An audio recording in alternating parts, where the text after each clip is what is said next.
Saudara-saudariku, umat beriman dimanapun saudara berada. Tema renungan ini berjudul Pohon Mangga Berbuah Mangkudu, Anomali Hidup Umat Beriman. Suatu hari seorang ateis mengundang rombongan para pemuka agama untuk melihat sebuah pohon aneh yang tumbuh di kebunnya, yaitu pohon mangga yang berbuah mangkudu. Orang ateis ini ingin mendengar apa komentar para pemuka agama tentang hal aneh ini. Setelah berjalan, para pemuka agama ini tidak dibawa ke sebuah kebun sebagaimana maksud di awal, tetapi mereka tiba di kompleks penjara tempat orang ateis itu bekerja sebagai sipir. Tampak terlihat penjara itu penuh sesak dengan narapidana karena telah melakukan berbagai tindak kriminal, mulai dari penyalahgunaan narkoba, pencurian, perampokan, pembunuhan, korupsi, pengerusakan alam, kekerasan dalam rumah tangga, penyebar hoaks, dan lain sebagainya. Di hadapan para pemuka agama itu, sang sipir penjara ateis ini berkata, "Ibu bapak yang terhormat, inilah kebun saya, dan inilah pohon-pohon mangga yang berbuah mangkudu yang saya maksud." Ia berbicara sambil menunjuk kepada semua narapidana yang ada di lapas itu. Sipir itu melanjutkan, "Perlu ibu bapak ketahui, selain saya, tidak ada seorang pun dari orang banyak di sini yang ateis. Mereka semua mengaku beragama. Namun sayangnya perbuatan mereka tidak sejalan dengan semangat agama mereka. Saya menduga pohon mangga berbuah mangkudu yang nyasar ke kebun saya ini berasal dari kebun ibu dan bapak sekalian. Sebaiknya ibu bapak lebih baik lagi merawat pohon-pohon yang masih ada agar tidak semuanya mengalami anomali," kata sipir ateis itu menyindir. Seorang dari para pemuka agama itu menyahut, "Pak Sipir, pohon-pohon yang ada di sini adalah pohon-pohon yang sial. Sebab faktanya masih banyak lagi pohon-pohon lain yang mengalami anomali di luar sana. Mereka bertumbuh dengan liar di mana mereka mau tanpa tahu siapa petaninya. Tugas kita bersama adalah menstimulus pohon-pohon ini kembali kepada jati dirinya masing-masing. Jika ia pohon mangga, ya biarlah ia berbuah mangga saja." Nah, ini PR ibu bapak sekalian yang mengaku bertuhan. Silakan digumulkan, kata sipir ateis itu menutup percakapan.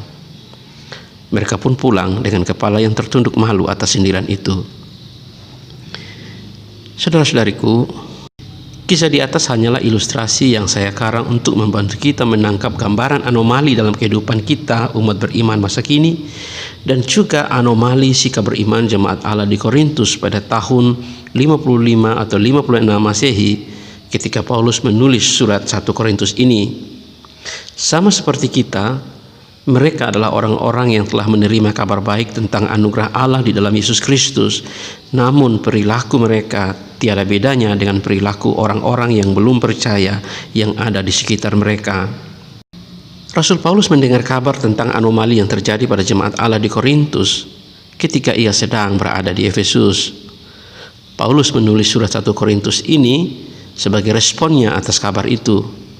Betul, jemaat Korintus memang sudah menerima Yesus Kristus, tetapi secara faktual mereka hidup dalam perpecahan.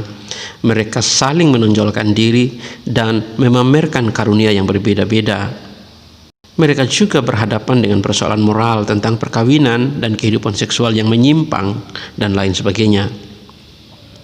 Ini mungkin karena pengaruh yang kuat dari lingkungan sekitarnya, di mana kota Korintus pada masa itu adalah ibu kota provinsi Akhaya di kerajaan Roma, sebuah kota yang terkenal sebagai kota metropolitan Yunani terkemuka pada zaman Paulus. Sama halnya seperti banyak kota makmur pada masa kini, Korintus menjadi kota yang angkuh secara intelek, kaya secara materi, dan bejat secara moral. Segala macam dosa merajalela di kota ini dan terkenal karena perbuatan cabul dan hawa nafsu. Ibarat banjir rob di mana air laut naik ke darat, demikianlah pengaruh buruk dari dunia merembes ke dalam gereja atau jemaat Korintus pada masa itu. Benteng iman jemaat Korintus yang masih muda itu belum kokoh. Ajaran Tuhan belum terlampau menyerap. Mereka masih perlu dikuatkan dan dimotivasi kembali tentang siapa jati diri mereka di dalam Tuhan. Saudara-saudariku, pada tanaman kita, apabila anomali seperti itu terjadi, tidaklah menjadi masalah. Bisa jadi kita malah bangga dan memviralkannya di media sosial.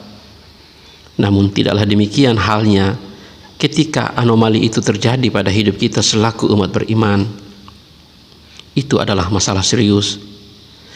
Jika kita menyebut diri kita sebagai umat Allah, yaitu orang-orang yang telah dikuduskannya, tetapi kita hidup sama seperti orang pada umumnya, maka itu pasti sebuah anomali yang memalukan.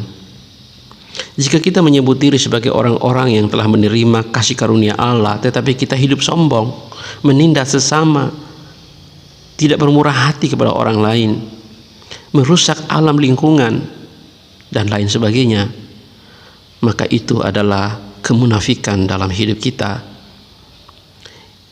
Itulah yang dimaksudkan pohon mangga tetapi berbuah mengkudu. Jika kita mengaku Kristen, tetapi kita masih tekun melakukan berbagai kejahatan, maka buah kita tidak konsisten dengan pohon kita. Saudara-saudariku, secara nyata saya pribadi belum pernah melihat pohon mangga berbuah mengkudu. Sekalipun hanya satu pohon mangga ditanam di antara banyak pohon mengkudu, pohon mangga akan tetap berbuah mangga. Bahkan rasanya tetap rasa buah mangga, bukan rasa buah mengkudu. Prinsip itu berlaku untuk semua jenis tanaman. Sayangnya manusia tidaklah seteguh tanaman. Manusia suka berubah-ubah mengikuti lingkungan dan kepentingannya. Bergaul dengan pencuri menjadi pencuri, bergaul dengan pendusta ikut berdusta, bergaul dengan pemabuk ikut mabuk. Bagi orang kebanyakan, hidup seperti itu mungkin dianggap alamiah, wajar dan masuk akal. Namun tentu tidaklah demikian bagi orang-orang pilihan Allah, yaitu orang-orang yang telah dipanggil dan dikuduskannya. Orang-orang yang telah menerima kasih karunia dan anugerah Allah tidak bisa begitu saja hidup mengikuti arus dunia ini. Mereka harus hidup kudus untuk Tuhan, seperti Tuhan yang mereka sembah adalah Tuhan yang kudus.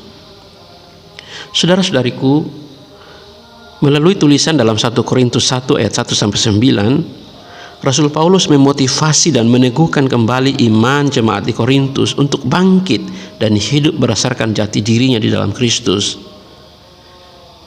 Bacaan yang sama berguna bagi kita dengan tujuan yang sama.